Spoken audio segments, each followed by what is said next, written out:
Hello friends, आज का जो हमारे इको की क्लास का जो टॉपिक है वो है कंसेप्ट ऑफ डिमांड या मांग की अवधारणा। मांग एक ऐसा वर्ड है, एक ऐसा शब्द है जो शायद प्रत्येक व्यक्ति के द्वारा अपनी लाइफ के अंदर यूज किया जाता है। जब छोटा सा बच्चा होता है वो भी डिमांड करता है, लेकिन डिमांड शब्द जो होता है नॉर्मली हम जो डिमांड वर्ड होता है उसको किससे कोरिलेट करते हैं? डिजायर से कोरिलेट करते हैं।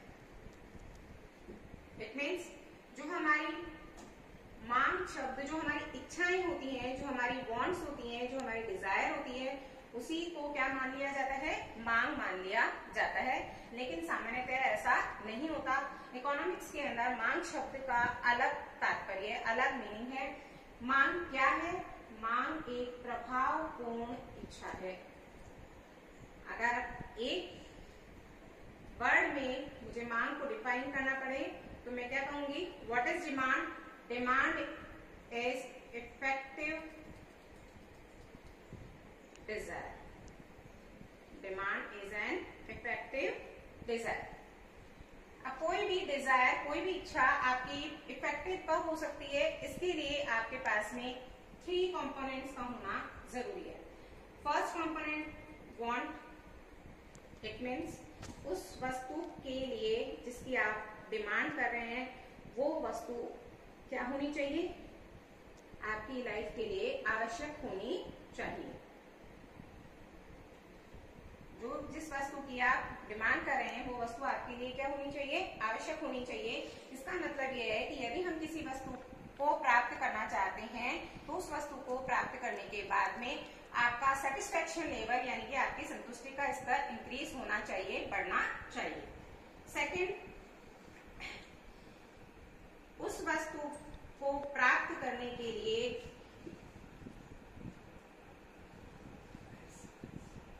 हमारे पास क्या होनी चाहिए? इनकम।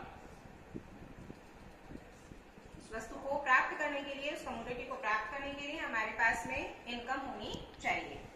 थर्ड फैक्टर, उस वस्तु पर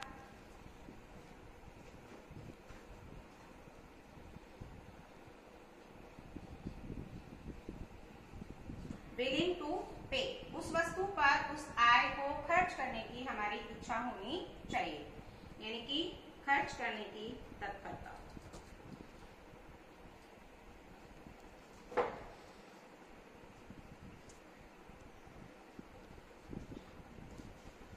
सो what is demand? Demand is an effective desire. मांग एक प्रभावपूर्ण इच्छा है। इसके लिए 3 कंपोनेंट, 3 तत्वों का होना आवश्यक होता है। फर्स्ट, आप उस वस्तु के लिए आपकी वांट होना आवश्यक है। सेकंड, उस वस्तु पर खर्च करने के लिए आपके पास में इनकम होनी चाहिए।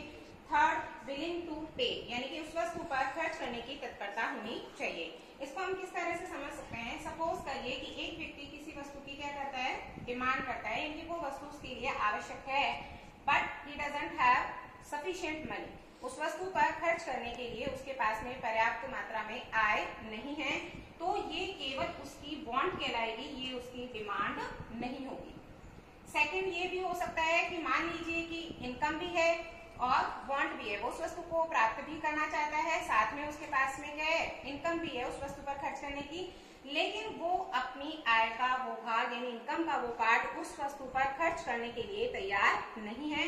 तो इस अवस्था में भी या इस कंडीशन के अंदर भी वो डिमांड नहीं कहलाएगी, वो केवल किसमें चेंज कन्वर्ट होकर रह जाएगी? डिजायर के अंदर कन्वर्ट होकर रह जाएगी। तो अब आपको ये दोनों कंसेप्ट समझ में आ गए, what is desire and what is demand. Desire को हम डिमांड के अंदर किस तरह से कन्वर्ट कर सकते हैं। अब आता है कि मांग क्या है। अब है कि मांग को हम किस तरह से डिफाइन कर सकते हैं। मांग के अंदर 3 तत्वों का होना आवश्यक होता है। फर्स्ट, उस वस्तु की कीमत या उसकी प्राइस गिवन होनी चाहिए। Price should be given. Second, time. Demand हमेशा at a point of time.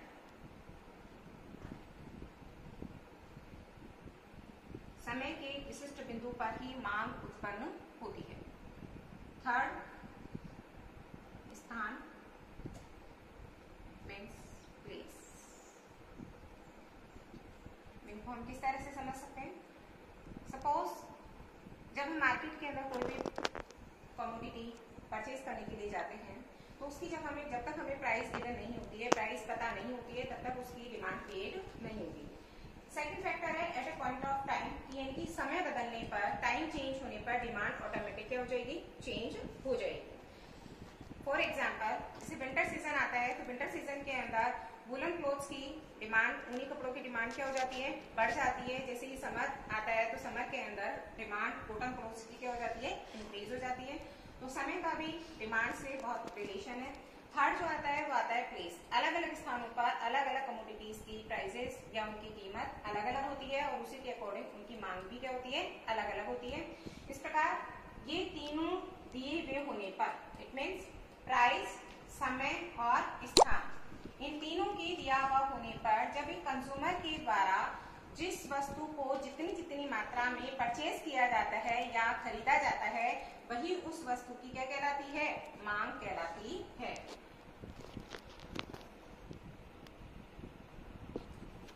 दी हुई कीमत, स्थान तथा समय, ये तीनों क्या है, गिवन है, फिक्स कि कंज्यूमर या उपभोक्ता किन किन वस्तुओं को खरीदने के लिए, परचेज करने के लिए तैयार है।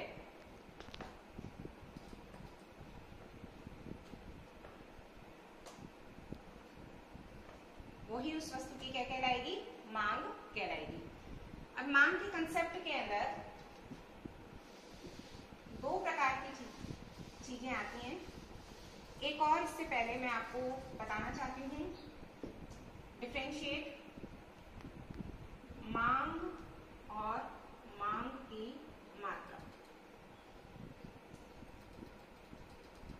मांग और मांग की मात्रा, it means demand and quantity demanded.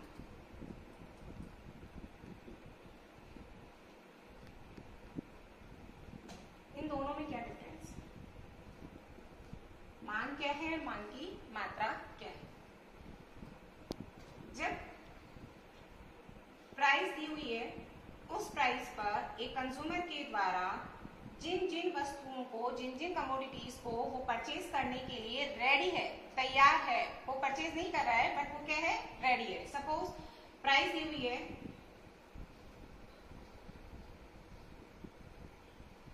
In rupees, commodities x commodity है, एक्स वस्तु है, उस वस्तु की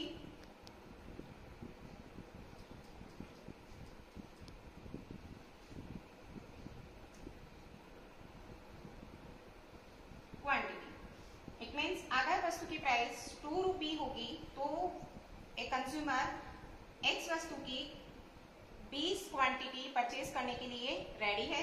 अगर उसकी प्राइस इंक्रीज होकर 5 हो जाती है तो उस वस्तु की वो कितनी का, एक्स वस्तु की कितनी वो खरीदेगा कमोडिटी, नो, कितनी क्वांटिटी परचेज करेगा, 16।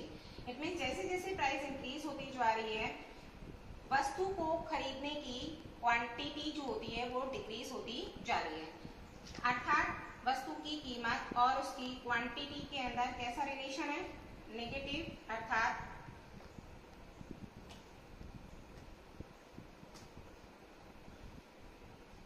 नकारात्मक संबंध पाया जाता है सामान्य वस्तुओं के संदर्भ में।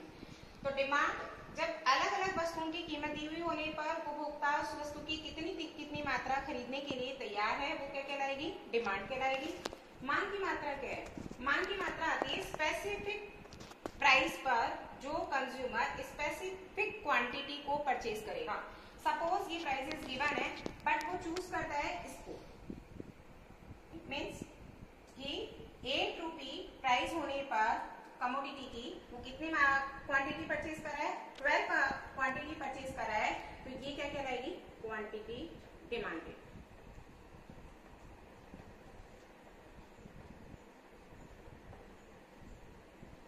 अर्थात मांग की मात्रा।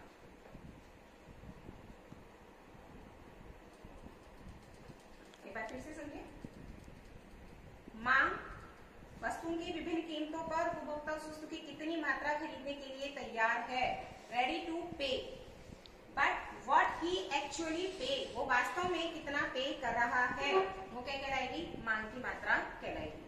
अब इस संदर्भ में हमारे पास में दो कंसेप्ट आते हैं।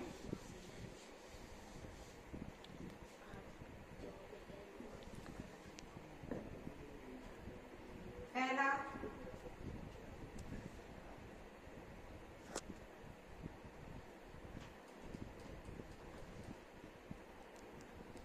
व्यक्तिगत मांग और दूसरा आता है बाजार मांग।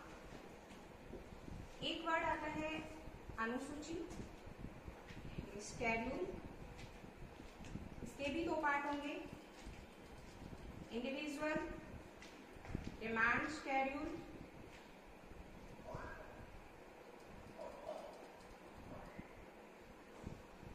और सेकंड होगा मार्केट डिमांड शेड्यूल, बाजार मांग अनुसूची। सेम इसी प्रकार से थर्ड टर्म आती है हमारी कर। इसके भी टू टाइप होंगे, फर्स्ट इंडिविजुअल डिमांड कर, व्यक्तिगत मांग वक्र, और ये है मार्केट डिमांड कर, बाजार मांग वक्र। मांग हम पढ़ चुके हैं, मांग बता चुके हैं। मांग क्या है, किसी भी एक कंज्यूमर की विभिन्न प्राइसेस गिवन होने पर जो उसकी वस्तु की जितनी क्वांटिटी को परचेज करने के लिए रेडी है वो कहलाएगी इंडिविजुअल डिमांड। बट अगर हम मार्केट के अंदर there are so many consumers, अगर हम सभी कंज्यूमर्स की डिमांड को अगर हम ऐड कर लेते हैं, जोड़ लेते हैं, तो हमें क्या प्राप्त हो जाएगी, मार्केट डिमांड प्राप्त होगी।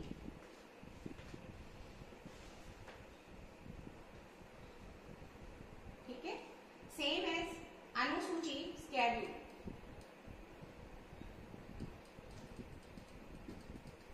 Demand schedule, demand schedule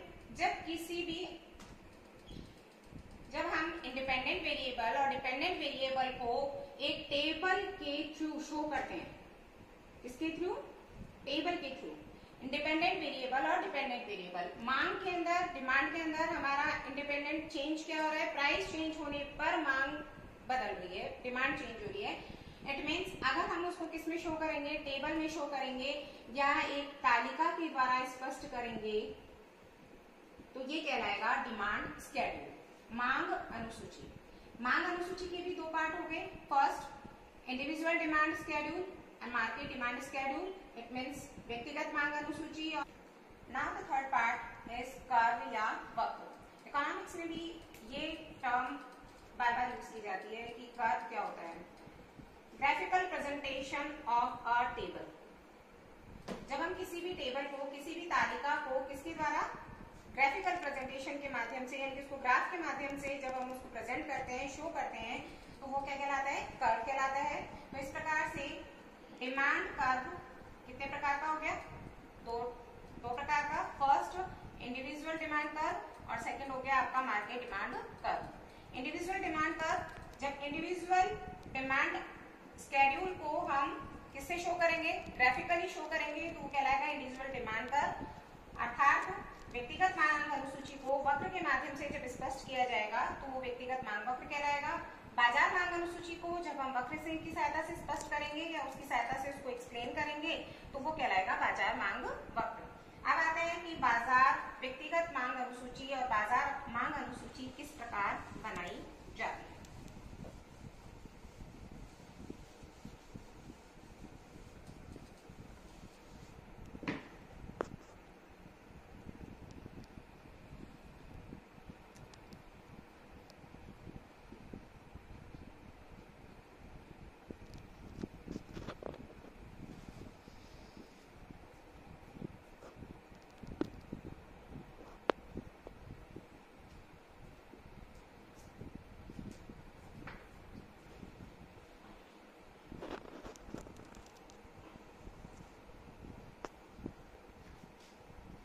Prices given in, suppose commodity is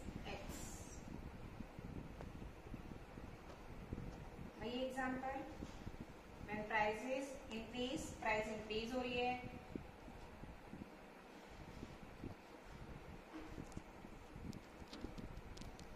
तो डिमांड क्या हो रही है, डिक्रीज हो रही है। तो जब हम इसको एक टेबल के थ्रू शो करते हैं तो ये कहलाता है इंडिविजुअल डिमांड स्केड्यूल या व्यक्तिगत मांग अनुसूची। अब मानिए कि सपोज करिए कि मार्केट के अंदर एक से ज्यादा क्या है, कंज्यूमर्स हैं। ये है ए कंज्यूमर, इसी तरह से बी एंड सेम एज सी। तीन उपभोक्ता हैं, ए, बी और सी। इससे हम निकालेंगे बाजार मांग।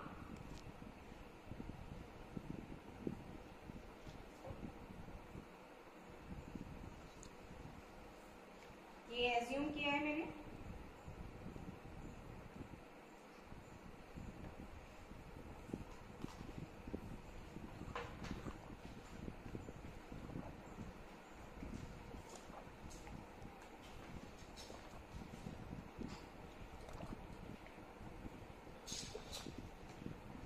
ए कंज्यूमर है, ए उपभोक्ता है कि अगर प्राइस कितनी है 2 रुपी पर केजी, तो ए कंज्यूमर जो है उस वस्तु की कितनी परचेज करेगा, क्वांटिटी 20, बी 25, सी करेगा 10। सेम एज यदि प्राइसेस इंक्रीज होकर 5 रुपी हो जाती है तो ए कंज्यूमर परचेज कर रहा है 16, बी 20 और सी 6। अगर प्राइसेस 8 रुपी है, ए कंज्यूमर 12, बी 12 और सी 4। सेम एज 10 रुपी के अंदर आ जाएगा। जब हम मार्केट डिमांड हमें अगर निकालना है, बाजार मांग अनुसूची निकालना है, तो हम इन तीनों का क्या कर लेंगे, ऐड कर लेंगे, तीनों को जोड़ लेंगे। 20 plus 25 plus 10 it is 55। 16 plus 6 plus 20 42। 12 plus 12 plus 4 28। 8 plus 6 plus 3 it is 70। तो ये हमें क्या मिल गई, बाजार मांग प्राप्त होगी। तो ये कहलाता है मार्केट डिमांड स्केड्यूल। अब हम इसको ग्राफिकली किस प्रकार शो कर सकते हैं या वक्र के माध्यम से किस प्रकार स्पष्ट कर सकते हैं। पहले हम लेते हैं व्यक्तिगत मांग वक्र, उसके बाद हम लेंगे बाजार मांग वक्र।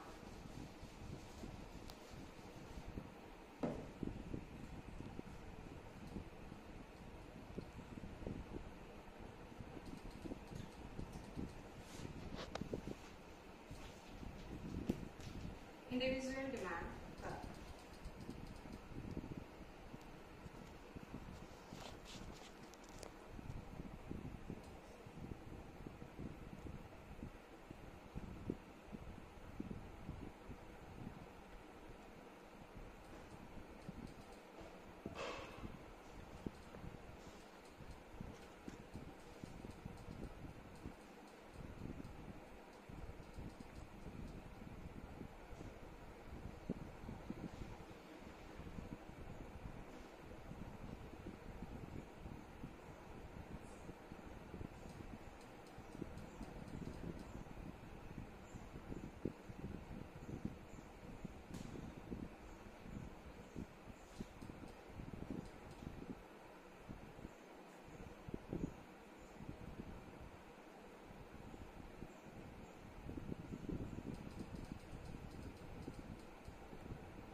इंडिविजुअल डिमांड कर्व को शो कर रहा है। मांग वक्र, इसका स्लोप कैसा है, नेगेटिव स्लोप है, यानी इसका ढाल कैसा माना जाएगा, नकारात्मक माना जाएगा।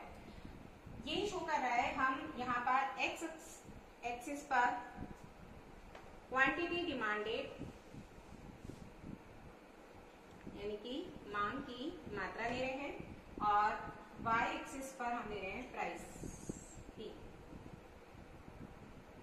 When price is 8 रुपी पर केजी, तो उस कंडीशन के अंदर क्वांटिटी डिमांडेड कितनी है, it is approximate 8।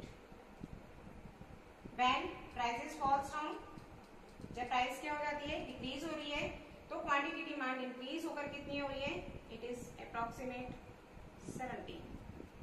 Quantity demand क्या हो गई, इंक्रीज हो गई। Price decrease, quantity demand increase. Price and quantity demand, price क्या हो रही है, डिक्रीज हो रही है, क्वांटिटी डिमांड कैसे हो रही है, इंक्रीज हो रही है, यानी कि कीमत के घटने पर मांग की मात्रा बढ़ती है, अर्थात दोनों में किस प्रकार का संबंध पाया जाता है, ऋणात्मक संबंध पाया जाता है, या negative relationship between price and quantity demanded. इसके अपोजिट यदि प्राइसेस इंक्रीज होंगी तो क्वांटिटी डिमांड क्या हो जाएगी, डिक्रीज हो जाएगी, अर्थात यदि वस्तु की कीमत में वृद्धि होती है तो मांग की मात्रा के अंदर क्या होती है, कमी होती है। तो दोनों किस डायरेक्शन में जा रहे हैं, अपोजिट डायरेक्शन में जा रहे हैं।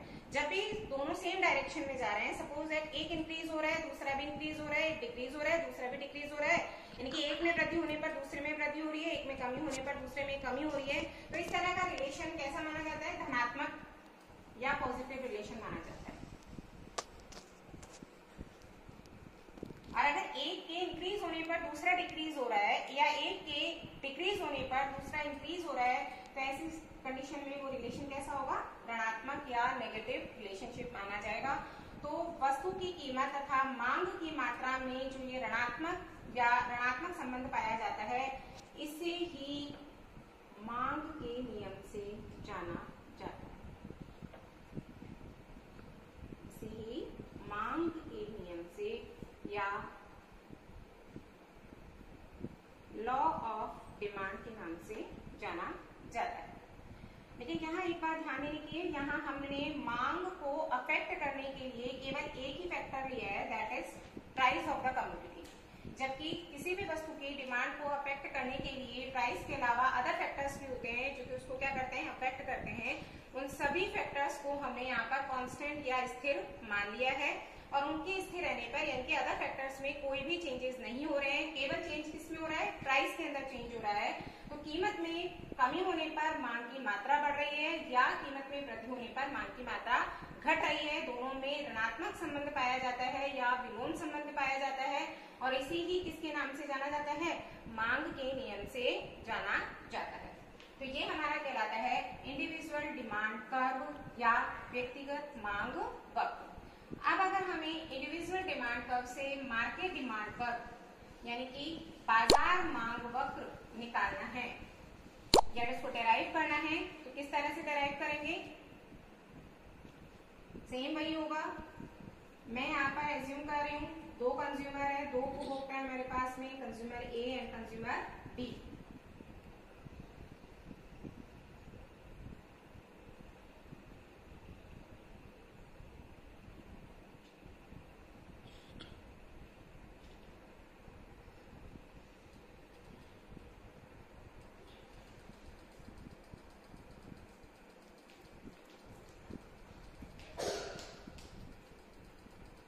कंज्यूमर ए का इंडिविजुअल डिमांड कर्व होगा, ये कंज्यूमर बी का इंडिविजुअल डिमांड कर्व होगा। इसको स्मॉल d1, ये हो गया small d2 d2। y axis पर प्राइस प्राइस प्राइस जो कि क्या है, गिवन है। क्वांटिटी डिमांडेड एक्स एक्सिस पर क्वांटिटी डिमांड, एंड हियर यहाँ पर भी क्वांटिटी डिमांड मांग की मात्रा।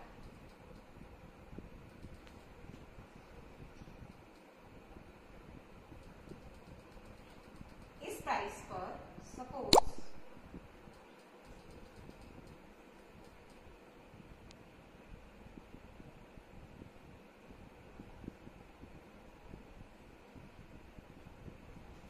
प्राइस कितनी 6 रुपये है, तो यहाँ क्वांटिटी डिमांड एक उपभोक्ता की मांग की मात्रा कितनी है, इसके बराबर। सेम अगर मैं बी को देखूं, बी उपभोक्ता की मांग कितनी है,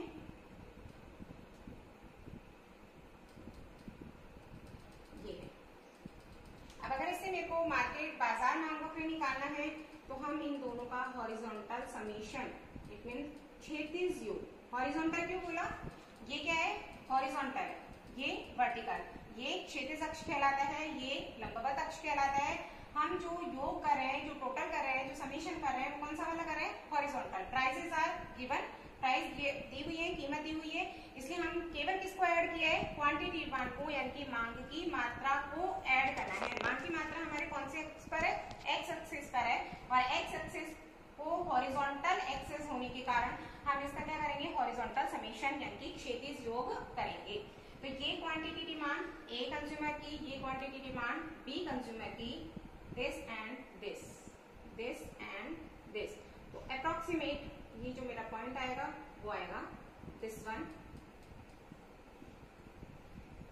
सेम अगर वस्तु की कीमत कितनी है? 4 रुपी है, तो यहाँ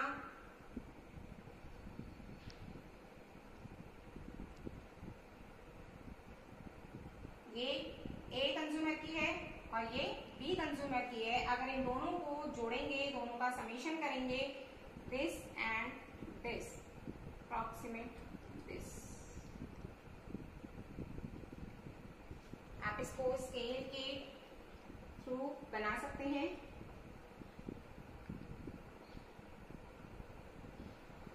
दोनों पॉइंट्स को जब हम ऐड करेंगे तो हमें ये मिलेगा मार्केट डिमांड कर्व, बाजार मांग वक्र।